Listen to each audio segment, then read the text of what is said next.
Baltimore. And I am from the Dundalk area, just like the lady that's going to be featured on stage tonight. Who's here from the 21222? Anybody? Or 21224, right? Now this crowd is great tonight. I thought there wasn't going to be as many people because you know Cocaine Bear debuted tonight on Peacock, so I thought everybody's just down and watch that. Just want to let you know, Gina, okay? So we have the Rock Shop open. If anybody wants to grab a Go-Go shirt, or Gina's going to be signing the books a little bit later, that's in the back there. There's no line right now and nobody at the table. And we're going to bring some great people up right here. A member of the Rock and Roll Hall of Fame. You know who she is, right? Miss Gina Schock, come on up. We're going to do a little Q&A with our hometown girl. And I want to announce my friend Frank Garrity. Come on up, Frank. Let's hear it for Frank. Frank's going to grab the mic. And I think we're going to do a little Q&A. If you have any questions for them, I think Frank's going to start this off. And we have some seats for you right here in the middle of the stage. Hello. I will thank everyone for coming, but come on. Talk about homecoming!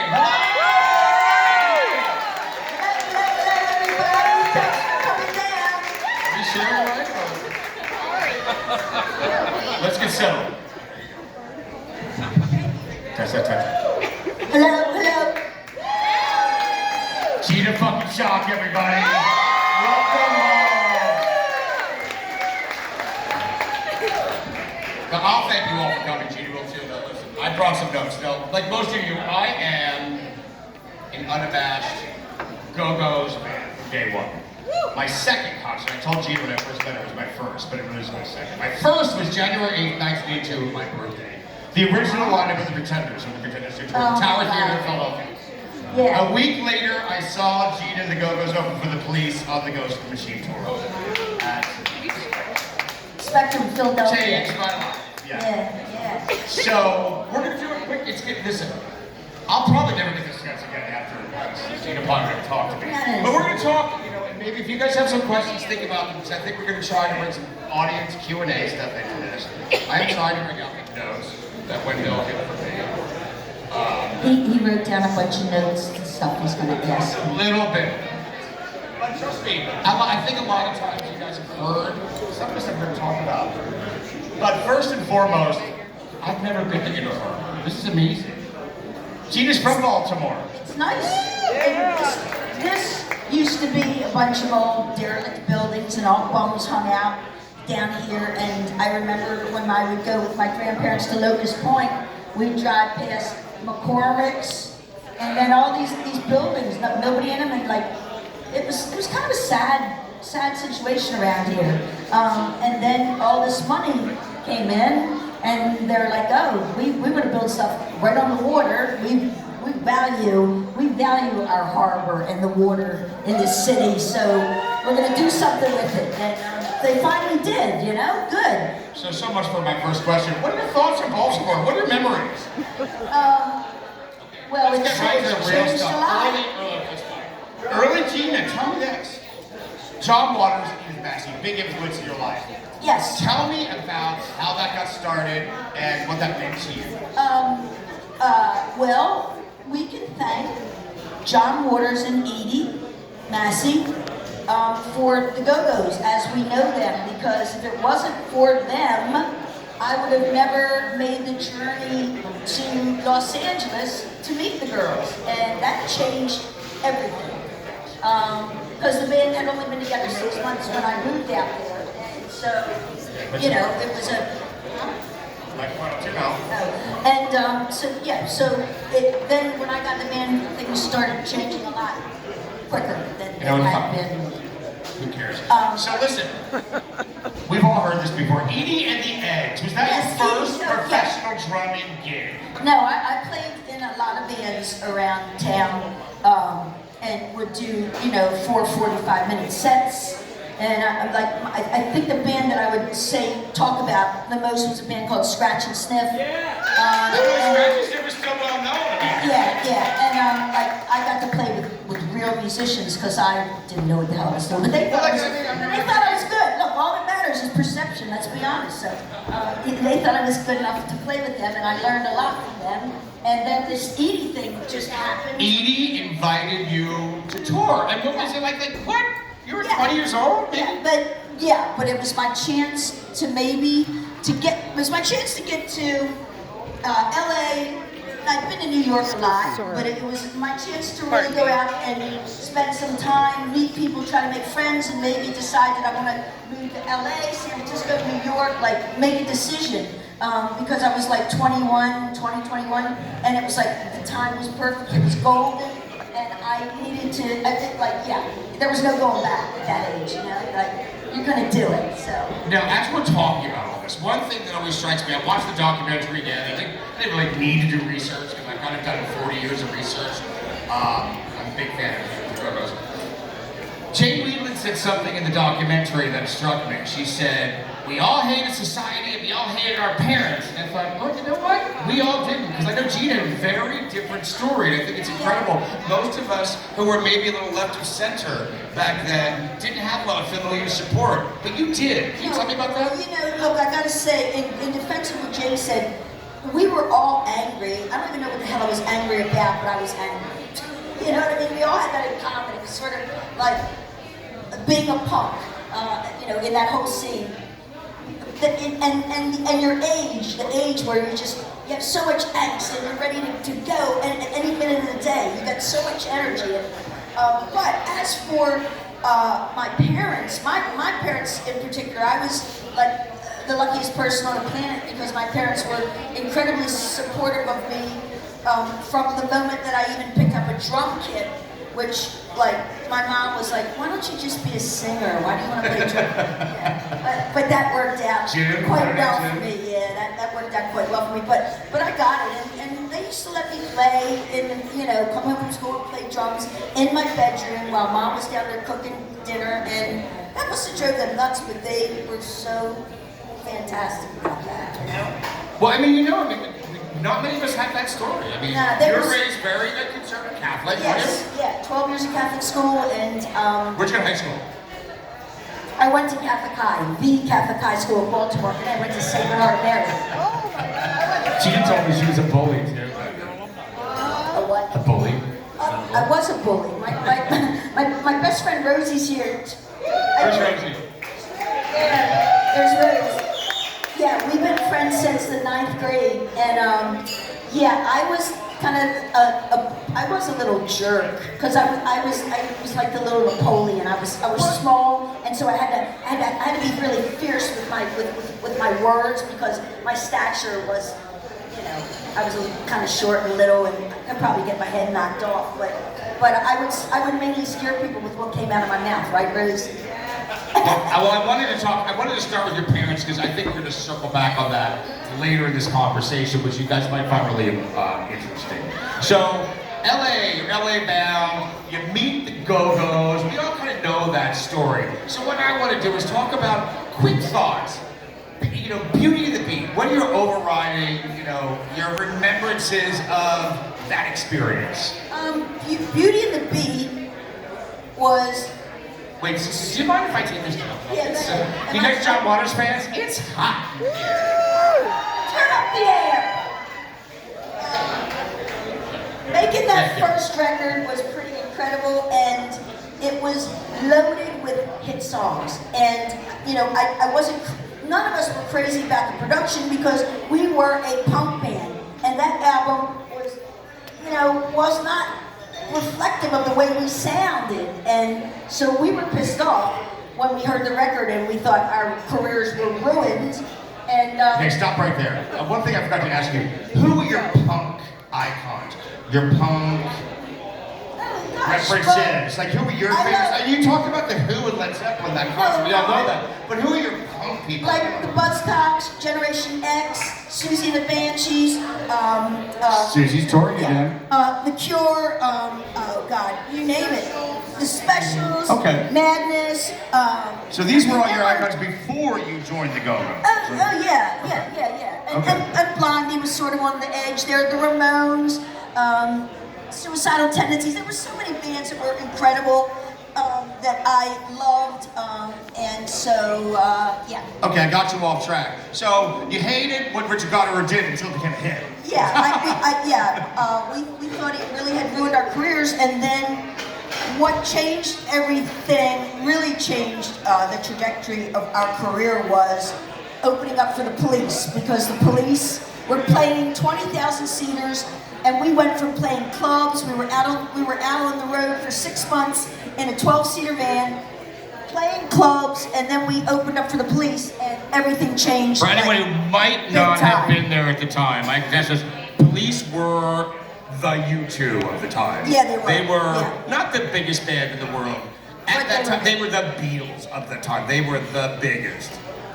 Yeah, so that was, and they loved us, and we loved them. We got along. It was, great pop music and a lot of energy, and we both kicked ass live, and that changed everything, because when we went on tour with them, then we got offered to do Saturday Night Live, and we did Saturday Night Live, and then we sold a million records within the next week or two, and then things were really on the fast track.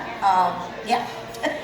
So Saturday Night Live was a seminal point mentioned in the documentary. Yeah. You sold a shitload of records the next day. Yeah. But I mean, I know you're busy, you were young, but what were your thoughts? Were you like, it's happening, or was it just like? Because I know you said like you did. Most people that work in the industry, and I work in the industry, I'm not that successful, but the money doesn't come in until much later. So you're not rich. So are you feeling it? No, it didn't matter. We felt like rock stars. We were treated like rock stars. Well, we got anything you wanted, you got. It was all served up on a platter. And so the money takes like a year and a half before that starts coming in. In our case, if you were on IRS Records, you had to hire a lawyer and maybe perhaps sue the record label, But you weren't going to sue. What was his name, Miles? He finally paid us, like after we had hired a lawyer. It was unbelievable. Record companies are really tight with their money. Yeah. My friend... You owe, and they still don't want to give you anything even after you've sold records. My friend did something with Joni Mitchell. I thought I'm name dropping. And she said she had the utmost respect for Greg Alexander from the New Radicals. Because he did one record, and it was a huge hit, and he saw what was coming, and he went, fuck this, I'm out. And he became a songwriter. But what a great record that was. I know, but then he's left because he saw the writing on the wall. He's like, I'm not going to be their fucking piss boy. So did you find that was happening to you? You know what, and here's probably the difference, is that being in a band, you're sort of protected you don't feel as vulnerable as if you're a solo artist, or an artist that just hires people to play with you. Like, it was us against the world, and so, we had each other's backs, and when we would bitch and complain, we had someone to bitch and complain to who completely understood, and that was the vibe of us, so that makes a big difference. That's why I always wanted and loved being in a band. I like bouncing ideas. I like getting information back. I feel that's how you really learn your craft, or anything for that matter. Wait, no, let's talk about bands. We're guys going to jump around a lot tonight, so fasten your seatbelts. Chrissy Hynde wrote a whole book about that. I mean, we all know Chrissy Hynde, the Pretenders. She said she had no interest in being solo. Talk about the importance of why you didn't need to be, and I'm not saying this to be, like, bullying the Carlisle. Like, what was it about you being in a band that meant that much to you? Because I love being a part of something. Well, you came from a small family, too. Right? A small family. You only have one sibling. I have 10 siblings. I would love to be the solo star. Yeah, right. And that's probably it. It was just my brother and myself. And that probably played a part in the way, in my thinking, But I've always liked being a part of something bigger than myself. And as I said, I feel it's how you learn, how you get better at what you do, and it's invaluable to me. The only reason that I did that House of Schock record is because the band broke up. What the fuck was I going to do? I didn't know what to do. I mean, I haven't been a fan a long time. I wasn't a studio drummer, but I was a songwriter, so I just started writing. And since we're talking about House of Schock, I brought some of my bag of tracks. Yes, I did that record after the Go-Go's broke up from 85 to 90. So I wanted to keep busy. And Well, here's it was something that maybe people don't know, and I mean, you're very humble. I know that so much, and you don't need to be the shining star. When that record came out, you were the best reviewed go-go that went solo. You were better reviewed than Belinda stuff. Belinda was great. She's great. But she was considered, oh, she went pop. But you were like mad props. So I remember I was trying to find some reviews. It was hard. Rolling Stone gave you like a 4-star review. Really? All music, the compilations, like this record did not get the recognition it deserved. Yeah. Because Gina they saw you in a whole other, like you were a songwriter. And I want to talk about that. I know we talked about publishing and songwriting, but I really think it's interesting for people to know how that works in a band. So you're front and center. But of course it was almost an aborted project. Talk about House of Schock, because guess what? We're going to see a new version of House of Schock tonight. You know, I had really had high hopes when I signed that record deal because it was going great. But what happened to me has happened to many bands. The head of the label, the head of A&R, the guy that signed House of Schock, they all got fired. And so they came to me and said, do you want to stay on this label or do you want us to let you go? And this was after I was I put out the first record and it was getting a little bit of heat. It was in medium rotation on MTV, starting to get a push, everybody's fired. So I just said, you know, we were starting to do gigs on the West Coast, and I said, let me go. You never toured behind that record, did you? We did like, I don't know, 6 or 7 shows. Yeah, 6 or 7 shows. Yeah, full but nothing, on. no, not really, because the rug got pulled out from under us. And you know what, man? If you're at a record label and your people leave, you will become a tax write-off. You'll be stuck on that label for God knows how long, and you will be a tax write-off. You know what I can say? It's not good. Better late than never, Yeah, which we will find out later. Okay. So now you're doing House of Schock. There's one thing, okay, we jumped around. Talk about, Gina and I talked about this a little earlier, something I've never talked to you about. The three, the trifecta, Beat of the Beat, Vacation, Talk Show. 81, 82, 84. Yeah. So 3 years, okay? They are so sonically different. Yeah, they are. Talk about the process that went into that. Was it the time? Yeah. Or was it a conscious decision? Because it's really interesting to me that you clearly didn't have an interest in replicating what was the obvious hit from before. The thing is that the guy that produced our first record, Richard Goddard, was known as a song man, and there were a lot of hits on that first record, and everything was happening really fast. You do your first record, we didn't like the sound of it, as I said, but of course it became a huge hit.